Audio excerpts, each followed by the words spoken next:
Christmas Eve at Celestial Heights was supposed to be magical. The five-star restaurant perched on the 40th floor offered panoramic views of the city skyline, with twinkling lights stretching endlessly in every direction. Crystal chandeliers cast warm light over tables dressed in ivory linens, and the soft sounds of a live pianist filled the elegant dining room. But magic was the last thing I felt as I sat across from my family, listening to my brother Marcus explain why I didn't belong here. "Seriously, Jordan, look around," Marcus said, gesturing broadly with his wine glass.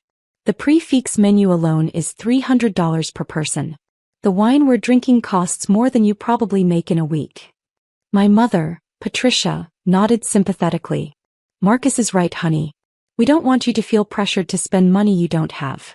We could have gone somewhere more appropriate for your budget." My sister-in-law, Jennifer, chimed in with her perfectly practiced concerned expression. "We just want you to be comfortable, Jordan. There's no shame in having financial limitations." I took a sip of the very expensive wine they were discussing and looked around the restaurant I'd been coming to since I was 12 years old. The same restaurant where I'd had my first business dinner 7 years ago. The same restaurant where I'd signed my biggest real estate deal 3 years ago. The same restaurant I'd owned for the past 18 months. "I appreciate your concern," I said calmly, cutting into my Wagyu beef. "But I'm perfectly comfortable here." Marcus laughed, that condescending sound I'd grown so tired of hearing. "Comfortable? Jordan, you work as a property manager for some small apartment complex. You drive a 15-year-old Honda. You live in a studio apartment. How exactly are you comfortable spending $600 on dinner?" The truth was, I drove the Honda because it was reliable and I liked it. I lived in the studio apartment because it was in a building I owned and I enjoyed the simplicity. And I worked as a property manager, because I was actually managing a portfolio worth approximately $47 million. But my family didn't need to know any of that. At least they hadn't needed to know until tonight. "Marcus," my father Robert said in his authoritative voice, "perhaps we should discuss this privately." "No, Dad, this needs to be said," Marcus continued, clearly emboldened by the wine and what he perceived as family support. "Jordan has been struggling for years, and we keep enabling her by including her in these expensive family traditions. Maybe it's time for some tough love." Jennifer nodded enthusiastically. "Marcus and I have been talking about this. We think Jordan needs to understand that success requires sacrifice and hard work.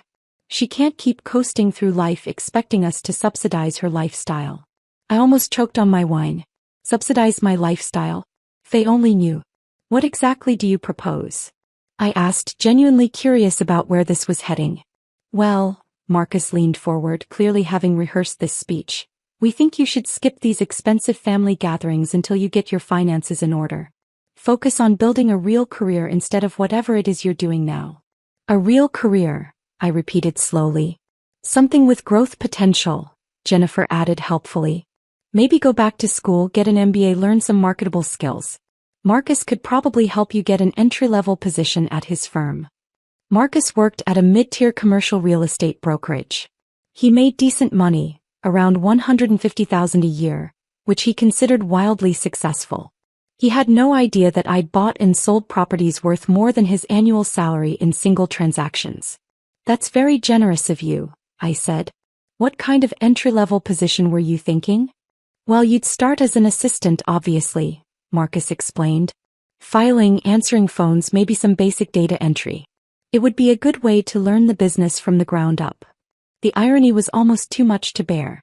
Marcus wanted to offer me an entry-level position in an industry where I was already one of the most successful investors in the city.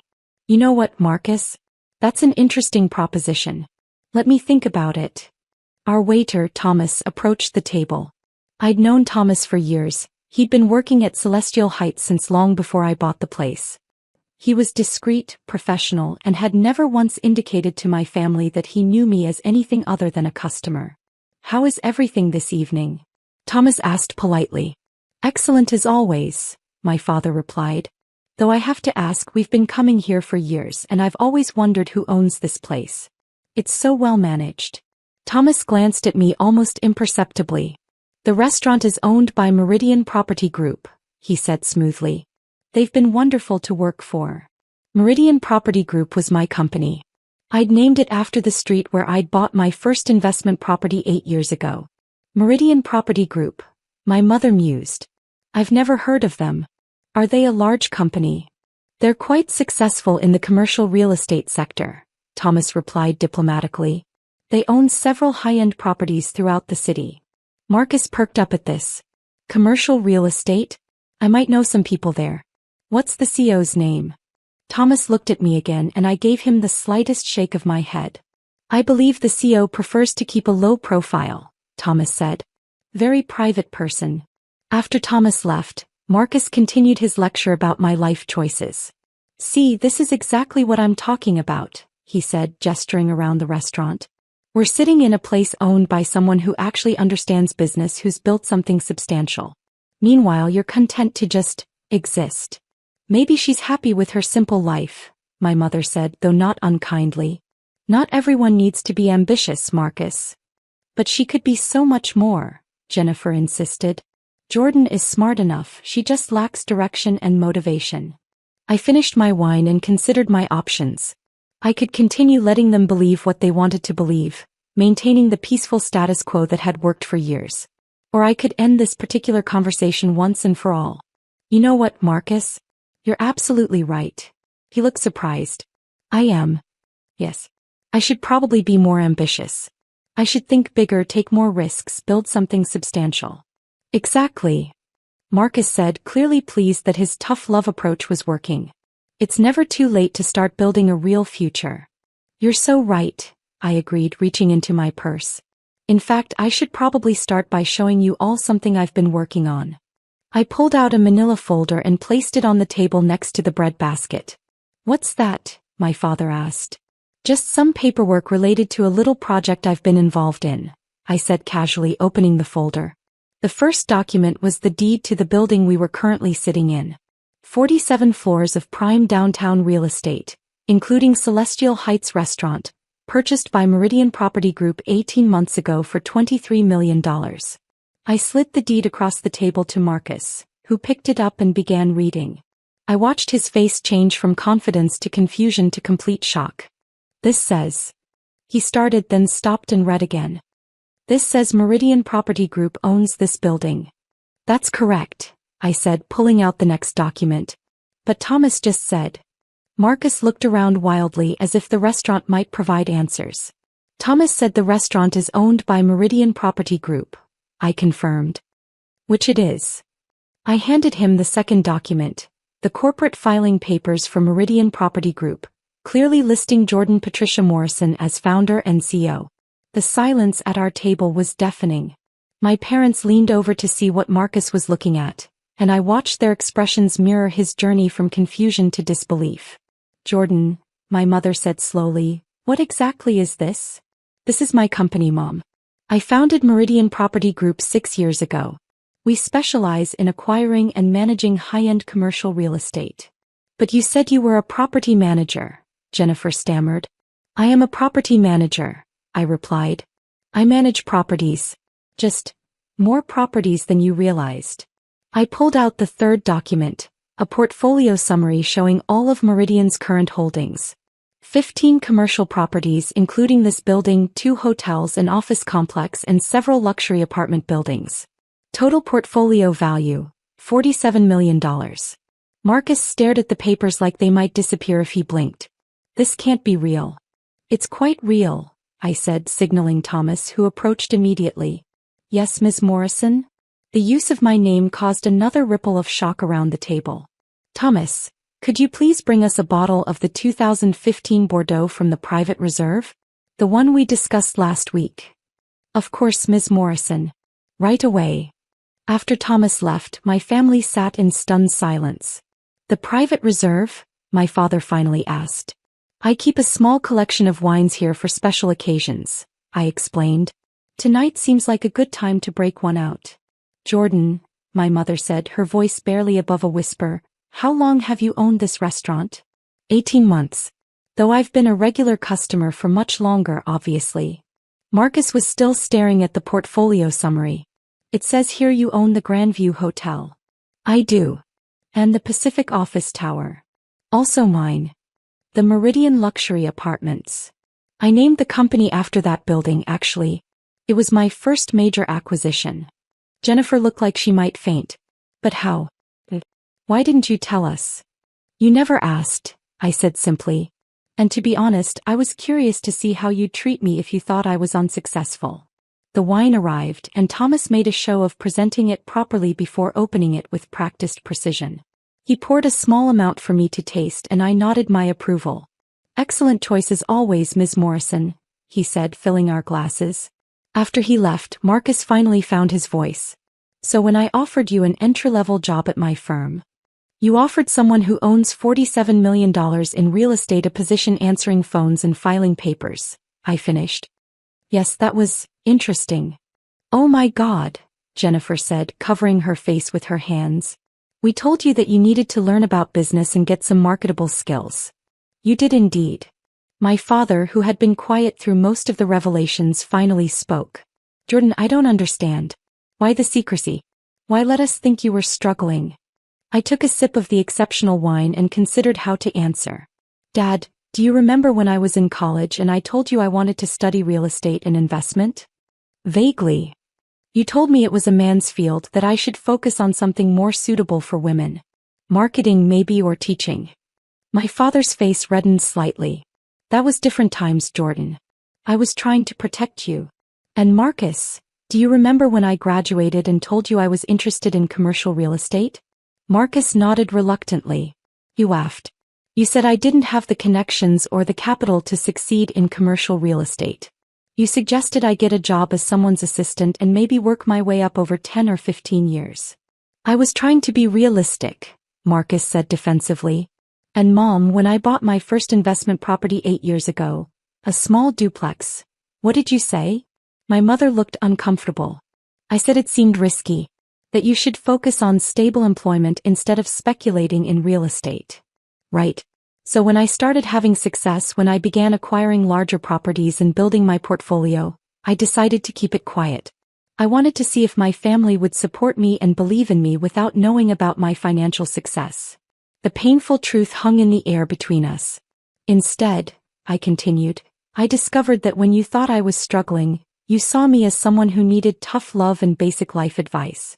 When you thought I wasn't successful, you decided I shouldn't participate in family traditions because I couldn't afford them. We were trying to help, Jennifer said weakly. Were you? Or were you trying to feel superior?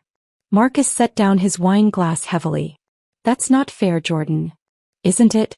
Tonight you told me I was coasting through life and needed to understand that success requires sacrifice and hard work. You offered me an entry-level job in an industry where I'm already more successful than you'll probably ever be. We didn't know, my mother said, tears forming in her eyes. You didn't know because you never bothered to really ask about my life or my work. You made assumptions based on superficial observations and then treated me according to those assumptions. Thomas approached our table again. Excuse me, Ms. Morrison, but the kitchen wanted me to inform you that they've prepared a special dessert course this evening. Should I have them serve it now? That would be lovely, Thomas. Thank you.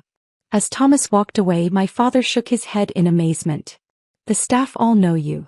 Of course they do. I'm here at least twice a week for business dinners. I've gotten to know everyone who works here. Business dinners, Marcus repeated slowly. What kind of business dinners? I pulled out my phone and showed them my calendar for the past week. Monday, I met with architects about renovating the lobby of the Pacific Tower. Tuesday, I had dinner with the mayor's development committee about a new mixed-use project. Wednesday, I negotiated the purchase of a small hotel chain. Thursday, I closed on a waterfront property that I'm converting into luxury condos. Jennifer stared at my phone. You had dinner with the mayor? His development committee, yes. The city is very interested in working with developers who focus on sustainable, community-minded projects. The dessert course arrived, an elaborate presentation of chocolate and gold leaf that was clearly designed to impress. As we ate in relative silence, I could see my family processing everything they'd learned. Finally, Marcus spoke up. Jordan, I owe you an apology. We all do, my mother added quickly. Yes, you do, I agreed. But more importantly, you owe yourself some reflection on why you made the assumptions you made. What do you mean? My father asked. You saw someone driving an old car and living in a small apartment, And you immediately assumed that person was unsuccessful and needed your guidance. You never considered that maybe those choices were intentional, or that success might look different than you expected. I gestured around the restaurant. I could drive a Ferrari and live in a mansion. I could certainly afford it. But I prefer to invest my money in assets that generate income rather than expenses that drain it. That's actually very smart, Jennifer admitted. It's the foundation of building wealth, I said. Something I learned by studying successful investors, not by working my way up from filing papers at someone else's company. Marcus looked genuinely chastened. I feel like an idiot. You're not an idiot, Marcus. But you did make the mistake of assuming that your path to success is the only valid path. So what happens now? My mother asked. How do we move forward from this? I considered the question seriously. That depends on you. Are you willing to accept that I might know something about business and success? Are you willing to treat me as an equal rather than someone who needs your guidance and approval? Of course, my father said immediately. Jordan, we're incredibly proud of what you've accomplished. Are you proud of what I've accomplished, or are you proud that I'm wealthy? The distinction clearly hadn't occurred to him. Because, I continued, if you're only proud of me now that you know I'm financially successful, then we still have a problem. My mother reached across the table and took my hand. Jordan, we should have been proud of you regardless. We should have supported you and believed in you whether you were successful or struggling. Yes, you should have. Can you forgive us? She asked.